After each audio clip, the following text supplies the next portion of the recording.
Hey guys, what's up? My name is Emily, and today I'll be telling you about the 5 best things to do in Ella.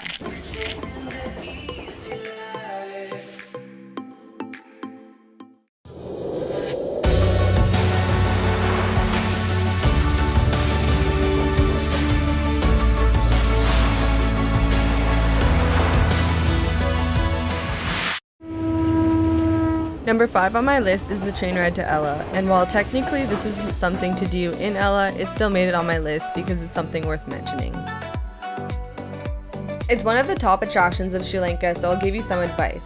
First class is always sold out. You pretty much need to know someone who knows someone who could hook you up with these tickets. But that's okay because you want second class anyways. In second class, you can walk around freely, hang your feet out the doors, stick your head out the windows, hands, feet, you get the point. Third class is a little crowded, which can take away from the experience.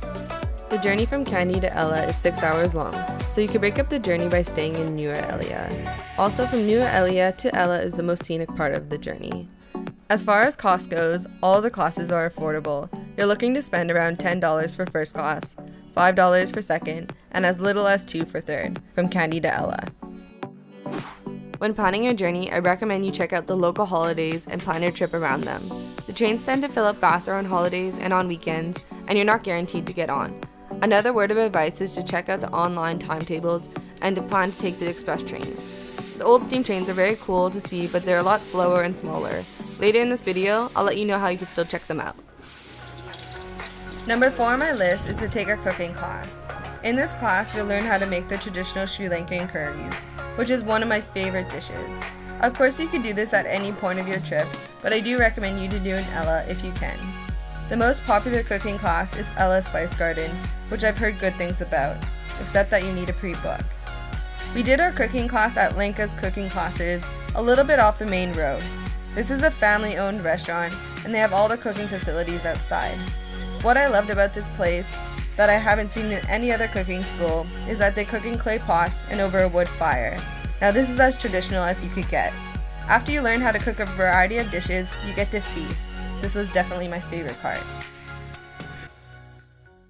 Number 3 on my list is the 9-Arch Bridge. This bridge was built during the British Empire and sits beautifully surrounded by mountains. This place is any photographer's dream.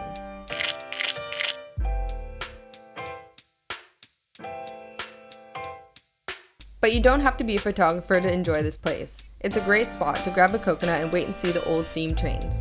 Because this place has become so popular with tourists, the police now patrol the area to make sure everyone is safe.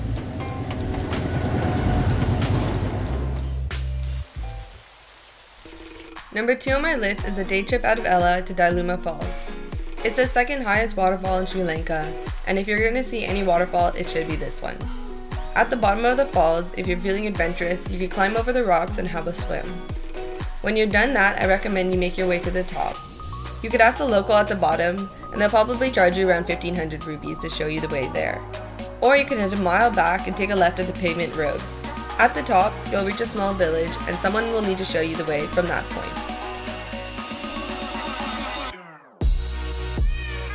The villagers are extremely nice. They work on donations, so you can decide from your experience what you want to give. We gave around $15, and from the looks of it, it made their day.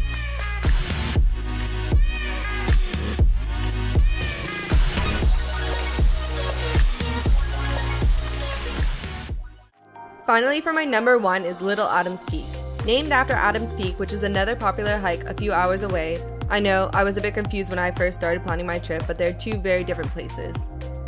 Not many towns that I visited had such a great viewpoint just a short walk away. It'll take you about 45 minutes from the center of Ella village. Once you get up there, you'll have a breathtaking view of the surrounding mountains. It's an easy climb, so there's no excuse to not check it out.